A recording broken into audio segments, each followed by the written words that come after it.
Now it's time for us to hear from the folks who were there on the spot at Honeysuckle Creek on the day. To give us a sense of the excitement of the times, we're fortunate to have with us the former Deputy Director of Honeysuckle Creek, Mike Dinn. So join me in welcoming your friend, Mike. Your friend and ours. Thank you, Miriam. Providing no one asks me how I felt, I can answer just about any question. It's just exactly 15 years since I left the position which Miriam is now in as director here, 1994. Prior to that, I arrived here on the 14th of February 1966 as Bob Leslie's deputy. Those of you around then will remember that was Decimal Currency Day, so that particular date is emblazoned in my mind.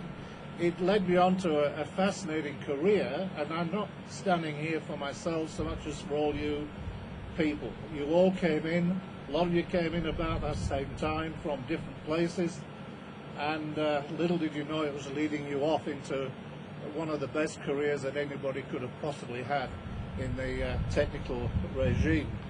The highlight was Apollo 11, but Apollo in general, of course, was very significant. A lot of us class Apollo 8 as one of the most important. That first ride out to the moon was really quite unbelievable. So this is why, in my opinion, anniversaries and commemorations such as this are so important to me, and I'm sure to the rest of the active participants here, and also rub off onto family and friends.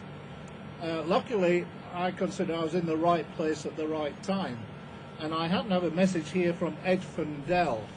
Ed was one of the flight controllers on Apollo, who I got to know reasonably well. He was in charge of the communications at the Houston control room, and he was Mr. Television. He used to drive the camera in live time. And Ed says in a message we got, many years ago, for some long forgotten reason, you went to supporting the US manned space program. Each one of us ended up involved in working on a historical event which we'll always remember.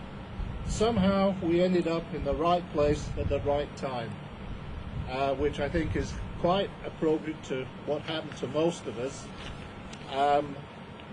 Tidbinbilla had a very important role in Apollo. Tidbinbilla could track either spacecraft, by the way, as could Honeysuckle. It was just a matter of operational appropriateness as to which tracked what. There are still signs of the Apollo era visible here today. The wing on the left-hand side of the building was built to house the Apollo equipment, and of course the antenna behind us, which I understand is coming up shortly to be retired. And I appeal to all my luminaries sitting here that they collectively find some way of retaining this antenna and it not be demolished or scrapped like the old DSS-42 antenna was. We can contribute the profits from this event perhaps to make that happen.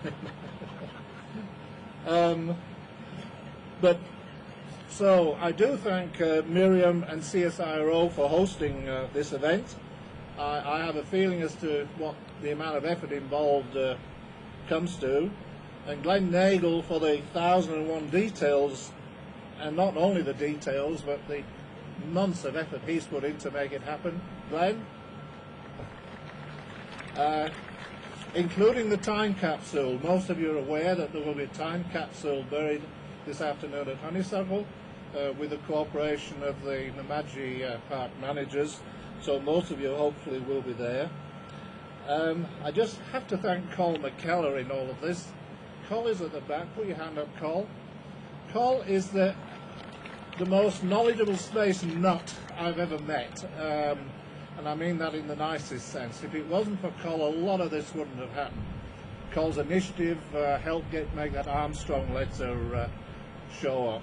So there are many people to thank, but I'd like to finish off with just one more quote from Ed Fundell.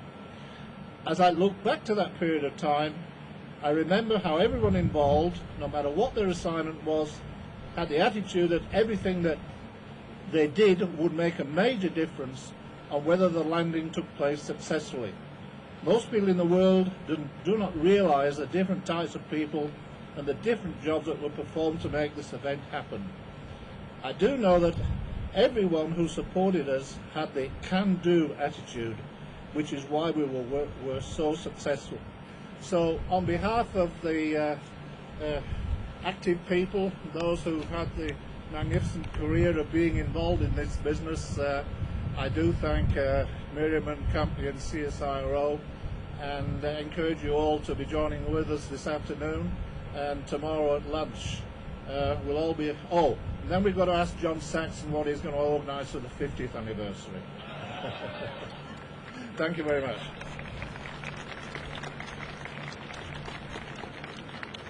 Thank you, Mike.